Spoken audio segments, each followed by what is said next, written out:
Hey everybody, welcome back to the channel. StrangeNet here. So over the last few days I've been looking at industry and areas that are underutilized for making ISK at the moment. And again, just to point out that there are always areas in industry where you can make decent ISK.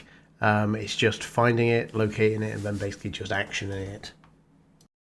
So I was going to do a huge video of me jumping into Pochfin, but I decided to keep it short and simple. So basically I bought filament, jumped to Pochfin in a cloaky hauler, and bought some entropic radiation sinks. And you can see these are 150 navigation logs and 500,000 ISK for the radiation sink. So now that I've bought the 360 radiation sinks that I had enough logs for, I've banged them in the cargo hold, and then basically it is filamenting back to ISK. And that put me about 5 jumps away from perimeter, and then obviously here I am in perimeter docking up to drop them off.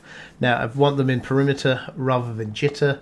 This is for several reasons which I'll go into very shortly. So the reason that I want these in a perimeter and not jitter is that I can put them in my corporate hangar for my personal corporation, and then all my characters have access to them. And that is because generally these things build pretty quick. They are done in 5 minutes. These are only one run BPCs. So obviously there's going to be a lot of messing around and building these, which can be a bit of a pain because obviously they don't take particularly long, but by the time you've got all the characters working on them, I'll burn through the 360, 40, however many, pretty quick. So it's not really an issue, where if I have them all in jitter, there's a lot of stuff to mess around, lots of minerals and things, or I have to buy all the bits and bobs for each and every character, where it's much easier just having it in one hangar that I can do remotely as well. So first and foremost, I need to deliver all the autocannons that have been building, deliver all, and then clear out for the entropics ready to go. So why the radiation sinks? These have been in game for a good while. Everybody can buy them from Pochfin if they're willing to go and get them. But there is really good ISK to be made on these, and has been for a good while now. We have had costs here are pretty much level, and you can see here its demand is 300-400 a day, but what we generally will be needing them for is the Tech 2 variants. And you can see here that again there's about 1,000 sold each and every day, which is a good number. Now you can sell them as the T1 variant, but I want them because I'll be making Tech 2 versions, so again just adding that extra bit of value there. So the BPC costs 500,000 from Pochfin, and then memory clear, memory plus, and then you have 150 of the navigation logs at 450 ISK a piece. Let's just check that. Navigation interstellar logs. So yeah, you can put by order, but either way, it's a nominal amount. Memory plus, memory recall, so we're looking at 567,000 ISK, and then plus the installation cost even in perimeter is only 3,000. So again, that's the installation cost. How much for the materials? The materials again are relatively nominal, and that's the nice thing about a lot of the Triglavian bits and bobs, that they don't cost a great deal or take a lot of time to build. So 613,000 ISK. They're currently selling for 1.2 minus a bit of tax, so you're looking at about 500,000 ISK profit. So 500,000 times 360, I'm going to make 180 million ISK from that 15-minute trip that I took to Pochfin. So not bad for a day's work. So these are now up and running and won't take long to do, and as I said, I'm generally going to turn these into the Tech 2 variants, so I'm going to show you how to work out the price of them.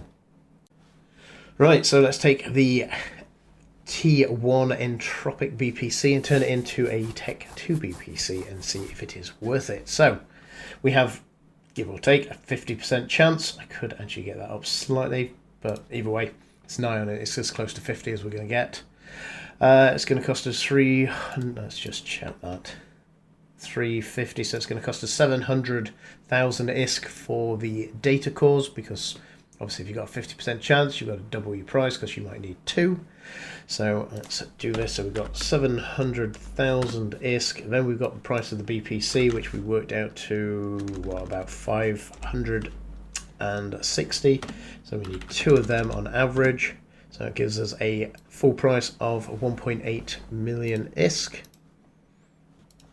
Right, and then obviously we will get a 10 run. So divide that by 10, gives us 182,000 ISK per invented single run for the radiation sink. So let's see how much they then cost to build.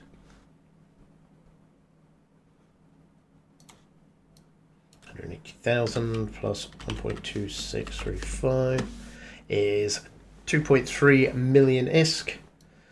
Now, okay, let's see how much they're selling for. I think it was 3.1, so 3.1, so we're looking at, what, 800,000 ISK?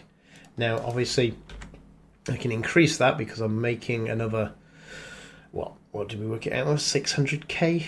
Was it 500? We've rounded down to 500k, so actually, what was it, minus 3.1, I think that's what they were selling for, which gives me 750,000 ISK profit, plus the extra 500k that we're making from building our own sink. Is it worth it? 1.2 million ISK per unit, assuming they sell at where they are at the moment. So by doing that extra little step, I'm actually doubling the amount of ISK that potentially I am making from making it into a Tech 2 variant. Generally, I'm happy with that. The Tech 2s, obviously they sell more, as we looked at, because obviously everybody wants the Tech 2, nobody wants the Tech 1. The Tech 1's only there to make it into the Tech 2, and it's not. How long does it take to do the invention? Let's go back a step, let's just check. So it's 3 hours to do the invention. So you can increase it obviously by including a data crypton, although won't let me at the moment. Always good fun. For low value stuff like this, I generally don't bother. So yeah, that's why I took a little trip to Pochvin. Again, these are nice little money makers. Obviously you get 10 runs per invented blueprint. So if we had potentially 360 of them, assuming I'd already made all the radiation sinks I need, I actually need to go back to buy some more, to be perfectly honest. I didn't buy anywhere near enough. I wasn't quite sure how many I was going to get. So we get half of it, because obviously inventing you minus 50% off, because 50% will fail, which gives me 180 actual runs. But for each one that's successful, you get a 10 copy run, which gives me 1,800, and potentially I can make 250, well, 1.2 million ISK. So with that, that is 2.253 billion ISK from something that's been in the game for a good while now, and again is something that everybody has access to. It cost me about 8 million ISK for the filaments to jump into Pochvin and back, and then obviously the cost of the BPCs, which we've already factored into the overall profit value here. So again, there's opportunities everywhere. It's just whether you're willing to take that little bit of risk, jump in and get them and get back. So with that, I'm pretty much going to round out the video. So thanks for your time. Thanks for watching. Hope that was interesting. And I'm going to leave you with one item that I've been building. It's the second one I've ever built. And again, it's always nice when something large comes rolling out the oven. It's taken, again, a good while to build this. So thanks for your time, and I hope you enjoy this last little clip. So the countdown's on for my second ever Nomad. I'm quite proud. It took me a long time to build my first one. It's taken me a bit less time to do this second one. It has been in the cooker now for 18 days, so I am ready and raring now to take control of it this time. Now, I don't know how much ISK I made on building this. Again, it's in 0.0, so basically I wanted this in order to be able to move stuff out of 0.0 if it ever needs be. So I had the minerals lying around and the moon goo and the rest of it. I needed to import a few of the exotic bits and bobs, and I might go into making a video on how I go about making these, but as I don't really have a great deal of experience, I guess it's not really that prudent that I do a video on it, I guess, but it might be interesting. But yeah, so again, in 0.0 a lot can happen. It is handy to have the capacity to move stuff out. I've got around about 100 billion ISK currently sat in 0.0 at the moment, and if things do hit the fan, it's a nice asset to have around. This is the second one I've got here. I am training up a secondary character to be able to fly both, at the same time. So again, I've got the capacity to move huge amounts of stuff out as and when and if I ever need to.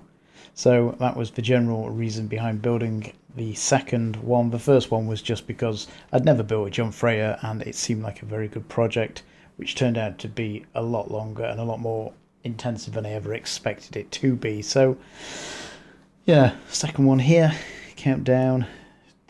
Oh, feels like it's been cooking for ages, to be perfectly honest.